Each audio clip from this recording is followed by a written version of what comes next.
വെളിപ്പാട് പുസ്തക പഠനം പാർട്ട് നമ്പർ 44.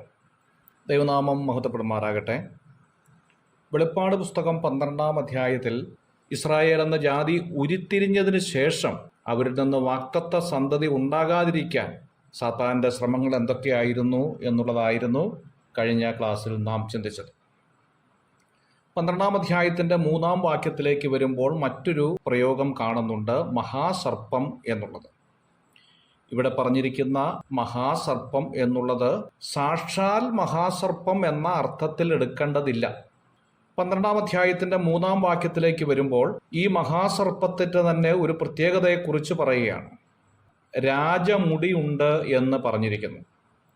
സാത്താന് തന്ത്രശാലിയാണ് എന്നുള്ളതും സർവജ്ഞാനി അല്ലെങ്കിൽ പോലും ജ്ഞാനിയാണ് എന്ന് നമുക്കറിയാം.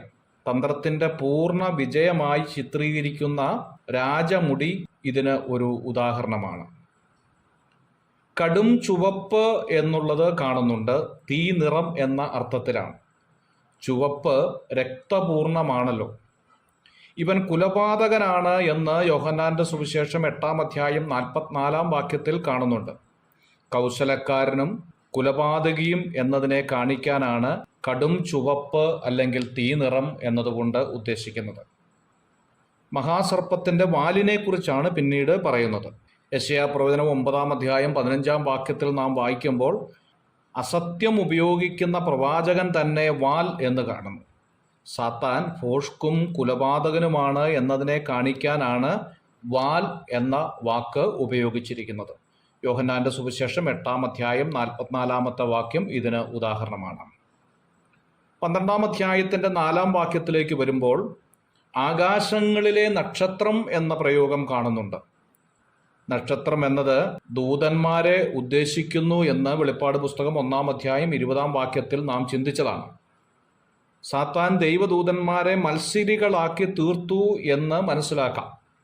വീണുപോയ ദൂതന്മാരെ കുറിച്ചായിരിക്കാം ആകാശങ്ങളിലെ നക്ഷത്രം എന്നതുകൊണ്ട് ഉദ്ദേശിക്കുന്നത്. വെളിപ്പാട് പുസ്തകം 12-ാം അധ്യായത്തിൻ്റെ 9-ാമത്തെ വാക്യത്തിൽ ഇത് ഒരു ഉദാഹരണമായി എടുക്കാം.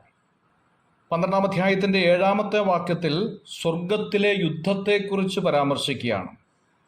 ഇപ്പോഴും സ്വർഗത്തിൽ പലപ്പോഴും യുദ്ധം നടക്കുന്നതായി കാണാൻ സാധിക്കുന്നു. ദാനിയേൽ പ്രവചനം 10-ാം അധ്യായം 13-ാമത്തെ വാക്യം. സാത്താന് ദൈവസന്നിധിയിൽ ചെല്ലുവാൻ അനുമതിയുള്ളതായി ഇയ്യോബിൻ്റെ പുസ്തകം 1-ാം അധ്യായം 6-ാം വാക്യത്തിൽ കാണുന്നുണ്ട്. സക്കറിയ പ്രവചനം 3-ാം അധ്യായം 1-ാം വാക്യം, വെളിപ്പാട് പുസ്തകം 12-ാം അധ്യായത്തിൻ്റെ 10-ാം വാക്യമൊക്കെ ഇതിന് ഒരു ഉദാഹരണമാണ്. വായുമണ്ഡലം ഇപ്പോഴും സാത്താൻ്റെ അധീനതയിലാണ് എന്ന് മനസ്സിലാക്കാം. എഫെസ്യ ലേഖനം 2-ാം അധ്യായം 2-ാം വാക്യം ഇതിനൊരു ഉദാഹരണമാണ്. ഈ സ്വാതന്ത്ര്യം പൂർണ്ണമായി അവന് നഷ്ടമാകുന്നതായി വെളിപ്പാട് പുസ്തകത്തിൽ നിന്ന് മനസ്സിലാക്കാം. എബ്രായ ലേഖനം 4-ാം അധ്യായം 14-ാമത്തെ വാക്യത്തിൽ യേശു ആകാശത്തിലൂടെ കടന്ന ആദ്യ മഹാപുരോഹിതൻ എന്നതുകൊണ്ട് ഉദ്ദേശിക്കുന്നത് ദാനിയേൽ പ്രവചനം 10-ാം അധ്യായം 2-ാം വാക്യത്തിൻ്റെ 13 മുതലുള്ള വാക്യങ്ങൾ വെളിപ്പെടുത്തുകയാണ്. ആകാശ മണ്ഡലം സാത്താന്റെ അധീനതയിലായിരിക്കുമ്പോൾ അതിനെ കടന്നുകൊണ്ട് സ്വർഗാരോഹണം നടത്തിയ കർത്താവ് എന്നതാണ് ഇവിടെ പ്രത്യേകതയായി മനസ്സിലാക്കേണ്ടത്. 12-ാം അധ്യായത്തിൻ്റെ 6-ാം വാക്യത്തിലേക്ക് വരുമ്പോൾ മരുഭൂമി എന്ന പ്രയോഗം കാണുന്നുണ്ട്. അറബിയിൽ പെട്രോ എന്ന ഒരു സ്ഥലമുണ്ട് എന്ന് കരുതും. പാറക്കെട്ടിനാൽ ചുറ്റി നിൽക്കുന്നതും ഒരു കോട്ടയ്ക്ക് സമാനമായ സ്ഥലമാണ് ഇത്. യെശയ്യാപ്രവചനം 26-ാം അധ്യായം 20-ാമത്തെ വാക്യം, യെശയ്യാപ്രവചനം 2-ാം അധ്യായം 10-ാം വാക്യവുമൊക്കെ ഈ കാര്യം പരാമർശിക്കുന്നുണ്ട്. ആ മരുഭൂമി എന്ന് കാണുന്നതിനാൽ ഒരുക്കിയിരിക്കുന്ന എന്ന അർത്ഥമാണ് കാണുന്നത്.